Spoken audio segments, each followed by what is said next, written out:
Halo, ketemu lagi dengan Sindu Arif. Pagi ini di masa tenang kampanye ya, masa tenang kampanye, aku mau bikin video yang tidak ada hubungannya dengan politik. Aku mau bikin tutorial untuk atau kalau mau menjadi motovlogger atau menjadi konten kreator. Jadi ada beberapa hal, gearnya kita atau peralatan kita. Kalau kita yang pertama itu kita akan bahas mengenai kelebihannya masing-masing, bukan kekurangannya. Kalau kekurangan pasti akan ada pro kontra, tetapi ini kita bahas mengenai kelebihan. Ada 3 gear kita klasifikasikan. Yang pertama, gearnya adalah handphone. Yang kedua adalah kamera, bisa DSLR atau mirrorless. Yang ketiga adalah action cam. Ini yang akan kita bahas. Oke, pembahasan yang pertama, ini anginnya kenceng kali ya. Kita lagi di luar. Maaf kalau ada suara gemeresek-gemeresek. Ini masalah handphone. Handphone ini kelebihannya yang pertama adalah simple. Simple, jadi tidak perlu peralatan apapun, pakai handphone aja udah bisa. Karena handphone sekarang itu juga kualitasnya sudah bagus ya. Yang kedua, ini mudah dibawa kemana-mana. Jadi misalnya kita bawa handphone, ini mau dibawa kemana-mana itu mudah. Dan orang sekarang, zaman sekarang itu pasti akan terasa beda perasaannya kalau pergi tidak bawa handphone ya. Nah itu kelebihannya, mudah dibawa kemana-mana ya. Kemudian selanjutnya itu tidak perlu otak-atik settingan. Jadi tidak perlu otak-atik settingan. Jadi handphone ya udah, handphone standar aja udah bagus. Kalau untuk video-video sederhana ya. Oke, selanjutnya yang keempat ini kita bisa langsung edit dari handphone itu. Jadi tidak perlu apa-apa, kan sekarang sudah banyak nih aplikasi untuk ngedit video dari handphone. Dan yang kelima, kalau tidak salah 5 atau keberapa tadi, itu setelah kita edit ada hasilnya sudah kita routing, terus kemudian itu bisa langsung diupload. Jadi tidak perlu gear pindah ke laptop atau apa. Aku dulu juga semua pakainya dari handphone ya. Dari handphone, mulai dari ngambil video, kemudian ngedit, kemudian upload, itu kita bisa semua. Jadi itu adalah kelebihan kalau kita menggunakan alat atau gear dari handphone. Kelebihannya seperti itu. Kemudian sekarang juga bisa ditambah juga. Kalau kita pakai mic wireless kayak seperti ini juga bisa langsung disambungin dengan handphone pakai kabel ya. Jadi yang garis 2 ke garis 1 itu TRRS atau TRS itu loh, pokoknya dari 2 1 itu bisa juga nyambung dari handphone langsung ke apa namanya mic wireless. Kelebihannya itu simple, dibawa kemana-mana simple. Dan aku juga kadang beberapa kali pakai bantuan handphone juga, jadi bisa dari action cam, mirrorless atau pakai handphone kita jadikan satu. Oke, satu kita sudah bahas mengenai kelebihan dari menggunakan handphone. Oke Bro Monyong, ini terutama bikin video buat kamu karena baru mau membuat channel mengenai motor. Yang kedua kita bahas mengenai mirrorless. Mirrorless ini aku ada mirrorless yang dipakai untuk merekam ini, sama ada DSLR. Kelebihannya itu dia bisa settingannya itu lengkap. Untuk low light juga lengkap. Jadi kalau malam ada perubahan warna atau apa itu dia lebih kuat. Kelebihannya dari DSLR itu settingannya mau pakai yang manual itu bisa. Kemudian telenya atau lensanya itu bisa diganti-ganti dengan sesuka hati kita. Jadi pada saat kita mau pakai lensa fix, kita mau pakai lensa sapu jagat, kita mau pakai lensa standarnya, lensa kit, bisa semua.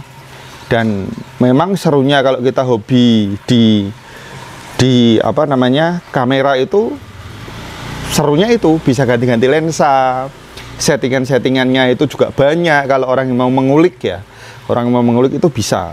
Kemudian kalau pakai DSLR itu dia kan tidak perlu khawatir. Kalau pakai handphone kita ngerekam tiba-tiba dia lowbat, itu kan di tengah jalan ngerekam videonya kan repot.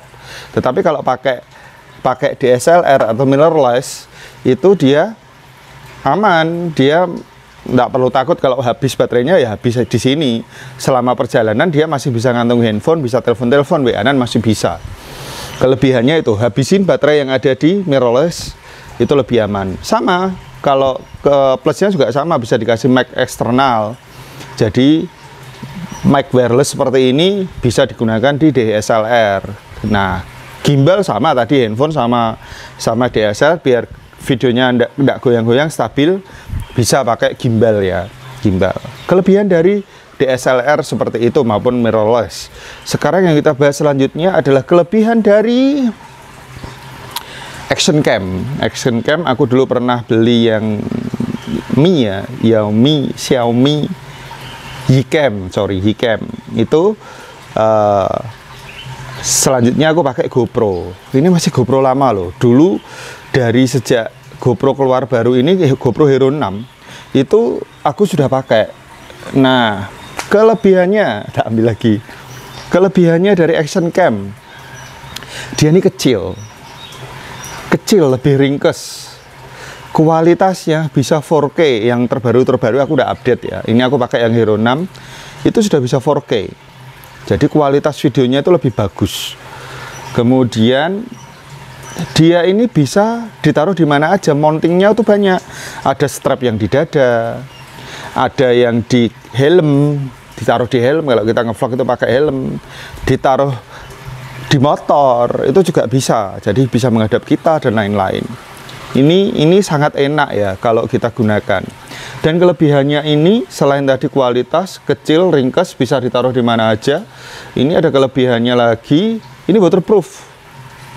Kalau bawaannya ini tidak tak MOD pakai max adapter, ini ketutup semua, itu kita waterproof.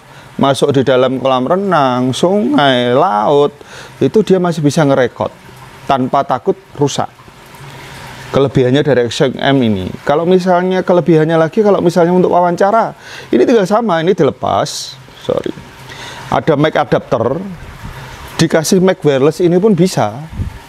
Settingannya kabel sama, kayak mirrorless atau ini, yang garis dua kabelnya. Jadi nyambung mic wirelessnya ini dengan action cam. Ini bisa, misalnya buat ngevlog, kalau guys, aku kali ini mau kemana, kesana, kemari, ini pun bisa, lebih kecil dibanding DSLR atau mirrorless. Kemudian ini shake lebih minim, goncangannya ya. Kalau kita pakai tangan biasa pun gini, kesana kemari relatif lebih oke dibanding saat kita pakai mirrorless atau DSLR. Shake-nya lebih berasa. Jadi kelebihannya dari itu, dan sama dengan handphone. Sama kelebihannya dengan mirrorless. Jadi kalau kita menggunakan ini, kalau habis ya habis ini. Selama perjalanan kita masih bisa pakai handphone, telepon-teleponan, WA. Kalau ini habis ya udah, berarti kita cas atau kita punya baterai cadangan. Jadi gitu Bro Monyong untuk gear ya. Kalau drone ini aku jarang-jarang ini pakai DJI Spark, DJI Spark. Aku jarang-jarang pakai. Kira-kira itu yang bisa tak sampaikan. Jadi kalau misalnya untuk motovlog pemula, daripada beli lebih aman kalau beli awal itu yang action cam. Jadi bisa buat foto, video, waterproof, hujan-hujan tidak takut atau apapun, pakai yang action cam. Mau ngevlog orang pun, mau bikin podcast pun bisa. Kalau pakai action cam, petualangan lah. Kalau kita orang-orang petualang, oke, pakai action cam. Untuk handphone kan bisa, untuk support dikit-dikit itu bisa lah kita pakai handphone. Gitu. Tetapi kalau kita sudah beralih menggeluti, menyenangi dunia atau konten kreator, boleh kalau ada rezeki beli yang DSLR atau mirrorless. Boleh untuk buat sinematik atau apa, kan enak pakai DSLR atau mirrorless, itu boleh. Tetapi untuk pertama kali kalau kita senang motoran, saranku pribadi pakai yang action cam. Budgetnya, budget kita bisa macam-macam, tergantung dari merek, karena harga dari masing-masing merek action cam beda-beda. Mungkin sekilas tentang itu ya. Dan aku tak lupa, aku pakai kaos ini dari Outshot official, bisa dicek di IG-nya. Kaosnya oke, keren. Jadi gitu teman-teman, terutama buat bro monyong, tentukan pilihan kalau mau kita bermotor-motoran. Saranku beli yang action cam dulu. Oke, videonya tak tutup. Bila taufiq wal hidayah, wassalamualaikum warahmatullahi wabarakatuh.